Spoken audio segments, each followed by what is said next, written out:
আসসালামু আলাইকুম প্রিয় শিক্ষার্থী, আশা করি তোমরা ভালো আছো। আলহামদুলিল্লাহ, আমিও তোমাদের দোয়ায় ভালো আছি। আজকে আমি একাদশ শ্রেণীর পদার্থবিজ্ঞান প্রথম পত্রের মহাকর্ষ ও অভিকর্ষ অধ্যায় থেকে দুই একটি নতুন টপিকস নিয়ে তোমাদের সামনে আলোচনা করব।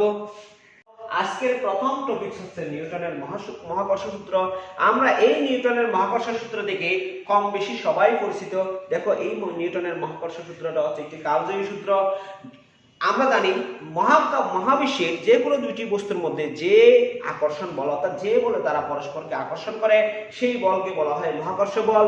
এই বল সম্পর্কে সর্বপ্রথম নিউটন বা গুরুত্বপূর্ণ ধারণা দিয়েছিলেন বিজ্ঞানী আইজ্যাক নিউটন।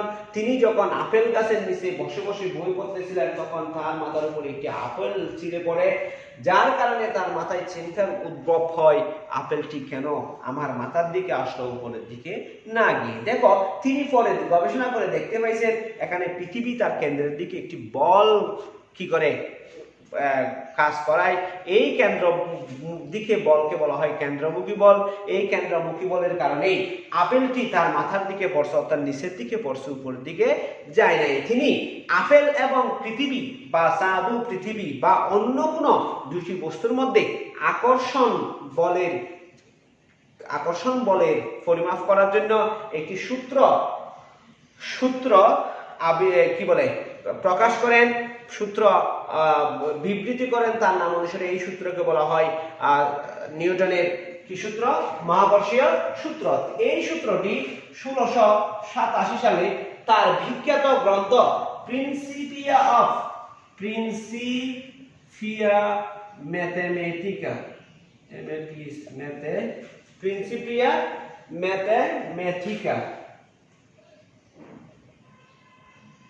ম্যাথমেটিকা গ্রন্থের মধ্যে সর্বপ্রথম 1687 খ্রিস্টাব্দে কি হয়?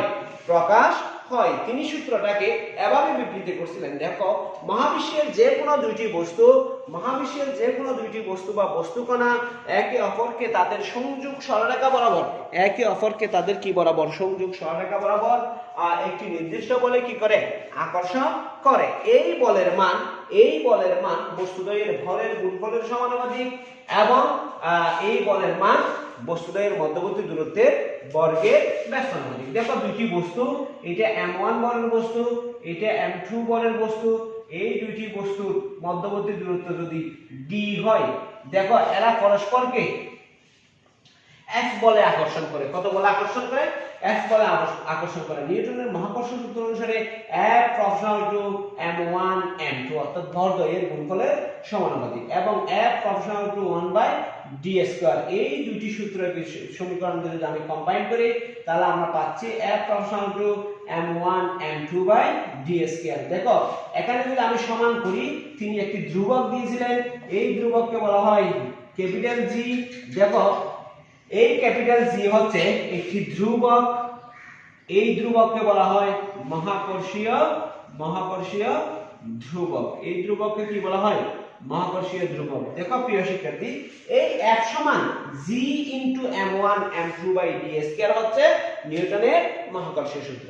G * m1 m2/d² হচ্ছে নিউটনের মহাকর্ষীয় সূত্র, এবং এখানে ক্যাপিটাল G হচ্ছে মহাকর্ষীয় ধ্রুবক, যার একটি নির্দিষ্ট মান থাকে।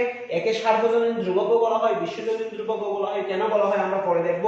এবং d হচ্ছে বস্তু দুটির বা কণা দুটির মধ্যবর্তী দূরত্ব, এবং m1 m2 হচ্ছে বস্তু দুটি বা কণা দুটির ভর। তাহলে আমরা এখান থেকে দেখছি যে বলে বস্তু পরস্পরকে আকর্ষণ করে, সেই বল বস্তুদ্বয়ের ভরের গুণফল, ভর বৃদ্ধি পাওয়ার সাথে সাথে সেই বল বৃদ্ধি পাবে, এবং দূরত্ব বৃদ্ধি পাওয়ার সাথে সাথে সেই বল বর্গ আকারে কি পাবে? হ্রাস পাবে। প্রিয় শিক্ষার্থী, দেখো এখান থেকে আমরা G সমান লিখতে পারি। দেখো কি লিখতে পারি? Fd²/m1 m2। দেখো, তাহলে মহাকর্ষীয় ধ্রুবক G সমান আমরা পাচ্ছি কি? Fd²m1 m2। তাহলে G এর একক হবে, G এর একককে আমরা লিখতে পারি। দেখো, একক সমান বলের একক নিউটন, দূরত্বের একক মিটার। তাহলে এখানে দূরত্বের স্কয়ার সমান মিটার স্কয়ার, এখানে কেজি। তাহলে আমরা এখান থেকে লিখতে পারি newton metre square per kg square. এটাই হচ্ছে কিসের একক? মহাকর্ষীয় ধ্রুবকের একক। এটাই কিসের একক? মহাকর্ষীয় ধ্রুবকের একক। আশা করি প্রিয় শিক্ষার্থী তোমরা বুঝতে পারছো।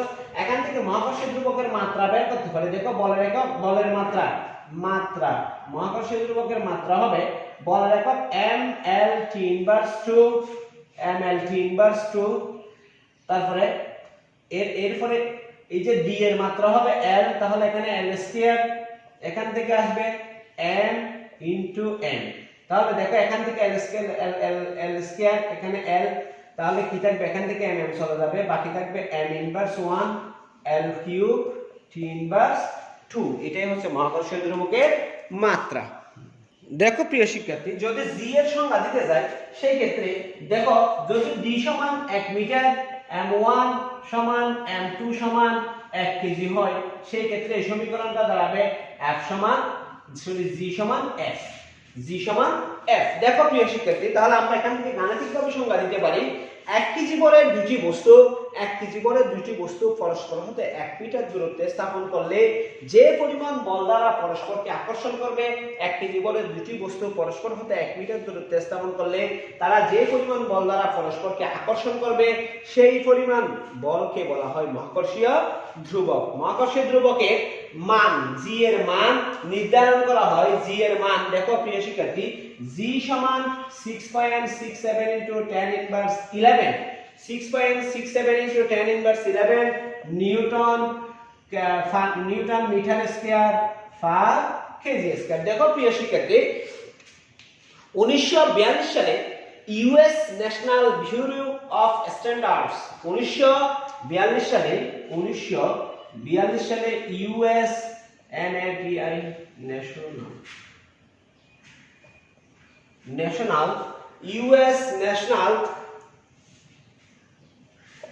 ব্যুরো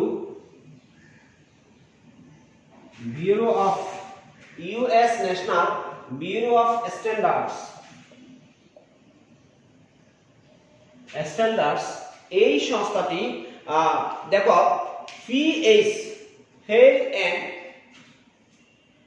অর্থাৎ এই সংস্থাটি কর্তৃক 1942 সালে US National Bureau of standards কর্তৃক g এর মান নির্ধারণ করা হয় 6.67 into 10 inverse 6.67 into 10 inverse কত 11 newton metre square per kg square. দেখো প্রিয় শিক্ষার্থী, g এর যদি কোনো প্রশ্ন আসে g এর মান 6.67 into 10 inverse 11 newton per kg square metre square বলতে কি বুঝো, অর্থাৎ 1 কেজি বলের দুটি বস্তুকে পরস্পর হতে 1 মিটার দূরত্বে স্থাপন করলে, 1 কেজি বলের দুটি বস্তুকে পরস্পর হতে 1 মিটার দূরত্বে স্থাপন করলে বস্তুদ্বয় পরস্পরকে 6.67 into 10 inverse 11 নিউটন বল দ্বারা কি করবে, আকর্ষণ করবে। দেখো g এর সার্বজনীনতা কি জিনিস, g এর সার্বজনীনতা এটা পরীক্ষায় কিন্তু আসে, তাহলে একটু মনোযোগ দিয়ে দেখবা g এর সার্বজনীনতা।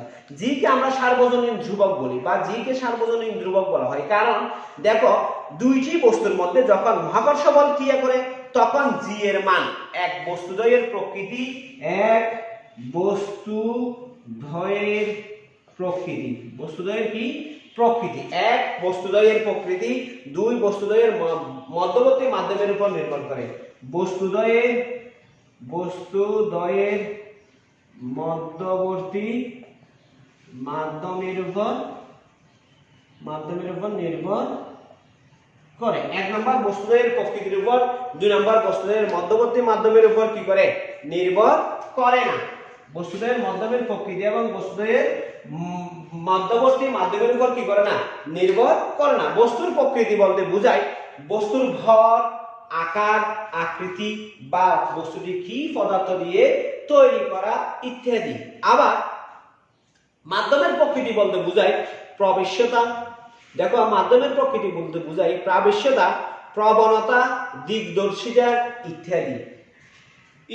দেখো প্রিয় শিক্ষার্থী, বস্তুদের ভর বা দূরত্ব পরিবর্তন হলে মহাকর্ষীয় আকর্ষণ বলের মান পরিবর্তিত হতে পারে। বস্তুদের মধ্যবর্তী কি বলে দূরত্ব বা বস্তুদের মধ্যবর্তী ভর বা দূরত্ব পরিবর্তন হলে বস্তুদের মধ্যকার আকর্ষণ বলের মান কি হতে পারে, পরিবর্তন হতে পারে। কিন্তু বস্তুদের আকর্ষণ বলের মান পরিবর্তন হলেও g এর মান পরিবর্তন হয় না, কারণ g বস্তুদের প্রকৃতির উপর বা বস্তুদের মধ্যবর্তী মাধ্যমের উপর কি করে না, নির্ভর করে না। অর্থাৎ বস্তুদের প্রকৃতি মানে আকার আকৃতি প্রকৃতি বা বস্তুদের মধ্যবর্তী মাধ্যম মানে প্রাবশ্যতা প্রবণতা দিকদর্শী ইত্যাদি বিষয়ের উপর নির্ভর করে না বিধায় জি এর মান কখনো কি হয় না, পরিবর্তন হয় না। এই জন্য জি কে বলা হয় সার্বজনীন ধ্রুবক। দেখো প্রিয় শিক্ষার্থী, আমরা মহাকর্ষ সূত্রকে লিখছিলাম, দেখো আমরা মহাকর্ষ সূত্র সমান লিখছিলাম F সমান capital G m1 m2 by d square.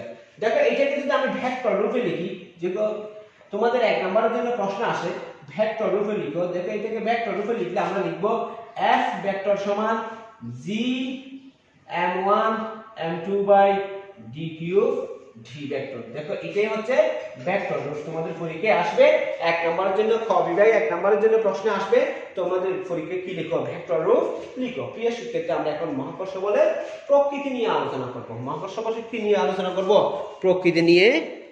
প্রিয় শিক্ষার্থী, মহাকর্ষ বলের প্রকৃতি দেখো, 1 নম্বর আমরা বলতে পারি বস্তুদ্বয় অর্থাৎ এই বল দুটি বস্তুর মধ্যে আকর্ষণ বল। 1 নম্বরে বলতে পারি এই বল দুটি বস্তুর মধ্যে আকর্ষণ বল।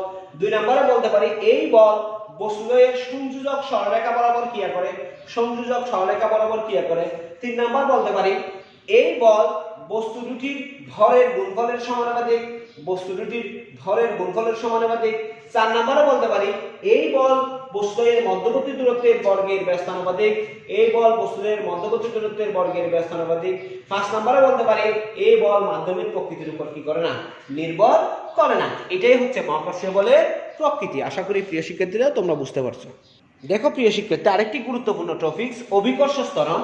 অভিকর্ষ ত্বরণ দেখো নিউটনের গতির দ্বিতীয় সূত্র, নিউটনের গতির দ্বিতীয় সূত্র যেটা আমরা পাইছিলাম F সমান ma, F হচ্ছে আকর্ষণ বল বা F হচ্ছে বল, m হচ্ছে বস্তুর বল, a হচ্ছে ত্বরণ। এই সমীকরণ থেকে আমরা পেয়েছিলাম নিউটনের গতির তৃতীয় সূত্র থেকে আমরা জানি কোন বস্তুতে বল প্রযুক্ত হলে সেখানে কিসের সৃষ্টি হবে, ত্বরণের সৃষ্টি হবে। তাই অভিকর্ষ বল, এই বল কোন বস্তুর উপর ক্রিয়া করে ত্বরণ সৃষ্টি করবে। আবার বলতেছি, কোন বস্তুর উপর বল প্রয়োগ করলে সেখানে ত্বরণ সৃষ্টি হয়, আর যদি কোন বস্তুর উপর অভিকর্ষ বল প্রয়োগ করা হয় সেই ক্ষেত্রে অভিকর্ষ ত্বরণ সৃষ্টি হয়। সুতরাং আমরা বলতে পারি অভিকর্ষ বলের প্রভাবে যে ত্বরণের সৃষ্টি হয়, অভিকর্ষ বলের প্রভাবে যে ত্বরণের সৃষ্টি হয় তাকে বলা হয় অভিকর্ষ ত্বরণ। অর্থাৎ আরো সুন্দর করে যদি আমরা বলি অভিকর্ষ বলের প্রভাবে মুক্তভাবে পড়ন্ত বস্তুর অভিকর্ষ বলের প্রভাবে মুক্তভাবে পড়ন্ত বস্তুর সময়ের সাথে বেগ বৃদ্ধির হারকে বলা হয় অভিকর্ষ ত্বরণ। অভিকর্ষ বল তথা ত্বরণের দিক অবশ্যই কোন দিকে হবে, পৃথিবীর কেন্দ্রের দিকে হবে। অভিকর্ষ ত্বরণ একটি ভেক্টর রাশি, একে জি দ্বারা প্রকাশ করা হয়। অভিকর্ষ ত্বরণ একটি ভেক্টর রাশি, একে জি দ্বারা প্রকাশ করা হয়।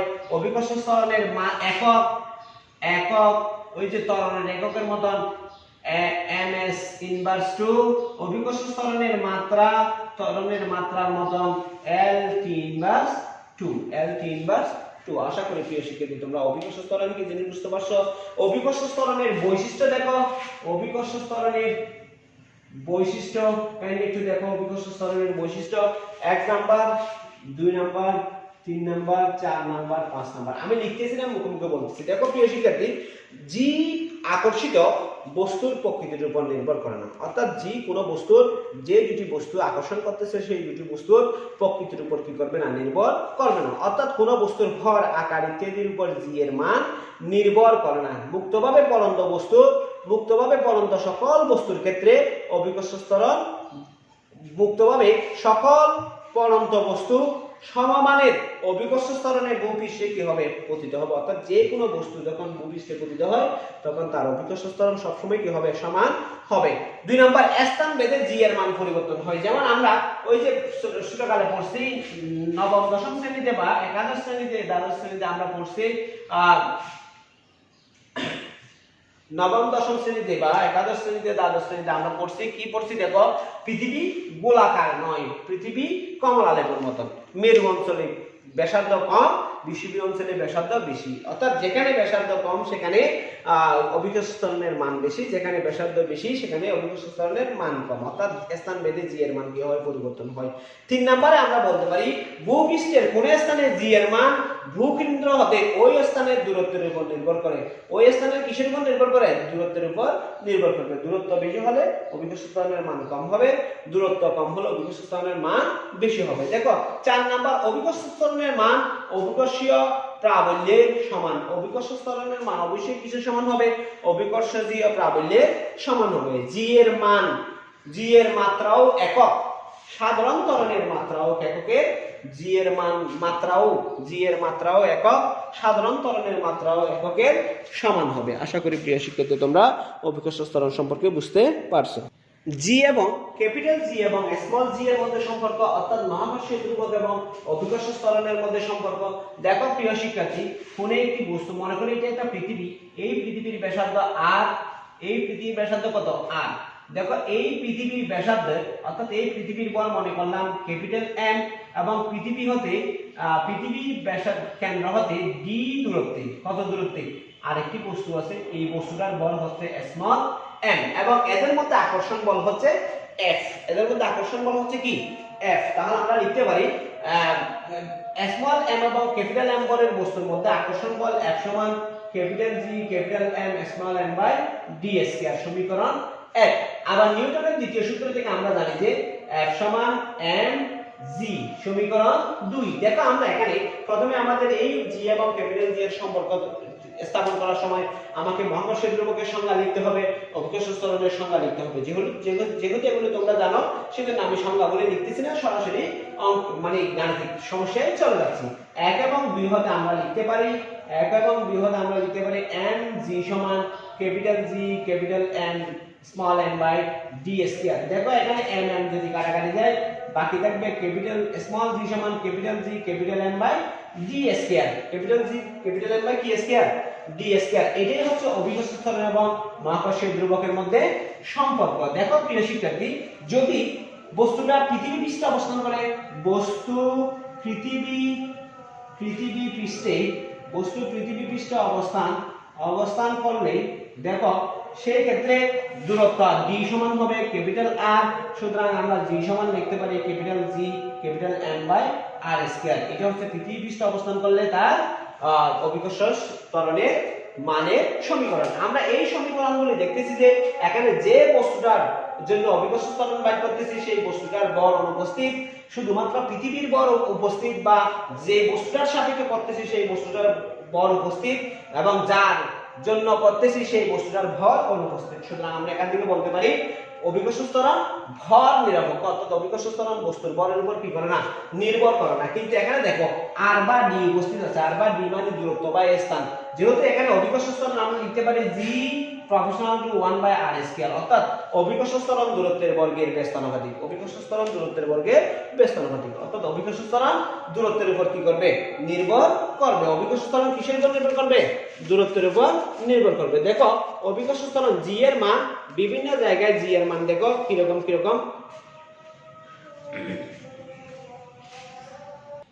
দেখো প্রিয় শিক্ষার্থী, জি এর মান, জি পৃথিবীর ব্যাসার্ধ যদি আর সমান 6.36 × 10⁶ মিটার, বর যদি 5.983 × 10⁻24 কেজি, ক্যাপিটাল জি সমান 6.67 × 10⁻11 newton metre square per kg square হয়, তাহলে আমরা জি সমান পাই 6.67 × 10⁻11 × 5.983 × 10⁻24 বাই 6.36 × 10⁻6 হোল স্কয়ার। আমরা ক্যালকুলেশন করলে আমরা পাচ্ছি 9.8465 মিটার পার সেকেন্ড স্কয়ার। কিন্তু আমরা অভিকর্ষ ত্বরণের মান জানি যে 9.81 বা 9.80। দেখো বিষুবীয় অঞ্চলে আর এর মান বেশি তাই জি এর মান কম, 9.7803 মিটার পার সেকেন্ড স্কয়ার। মেরু অঞ্চলে জি এর আর এর মান কম তাই জি এর মান বেশি, 9.8321 মিটার পার সেকেন্ড স্কয়ার। ক্রান্তীয় অঞ্চলে জি এর মান 9.78918 মিটার পার সেকেন্ড স্কয়ার। দেখো প্রিয় শিক্ষার্থী, একইভাবে ঢাকায় জি এর মান হবে 9.7835 মিটার পার সেকেন্ড স্কয়ার। রাজশাহীতে জি এর মান হবে 9.790 মিটার পার সেকেন্ড স্কয়ার। সাদে জি এর মান হচ্ছে পৃথিবীর জি এর মানের 6 ভাগের 1 ভাগ। যেহেতু জি এর মান বিভিন্ন স্থানে বিভিন্ন রকম অর্থাৎ আর এর উপর নির্ভর করতেছে, সেহেতু আমরা জি এর একটি আদর্শ মান দরকার। সেই জন্য বিজ্ঞানীরা 45 ডিগ্রি অক্ষাংশে সমুদ্র সমতলে জি এর মানকে 45 ডিগ্রি অক্ষাংশে সমুদ্র সমতলে জি এর মানকে কি করছেন, আদর্শ মান হিসেবে ধরছেন। এবং এই জি এর মান হচ্ছে 9.80665 মিটার পার সেকেন্ড স্কয়ার, এবং হিসাবের সুবিধার জন্য এটাকে 9.81 মিটার পার সেকেন্ড স্কয়ার লেখা হয়। প্রিয় শিক্ষার্থী, আশা করি তোমরা এই টপিকসগুলি বুঝতে পারছো। আমরা আগামী এপিসোডে নতুন একটা টপিকস নিয়ে তোমাদের সামনে হাজির হব। এই পর্যন্ত ভালো থেকো। আসসালামু আলাইকুম ওয়া রাহমাতুল্লাহি ওয়া বারাকাতুহু।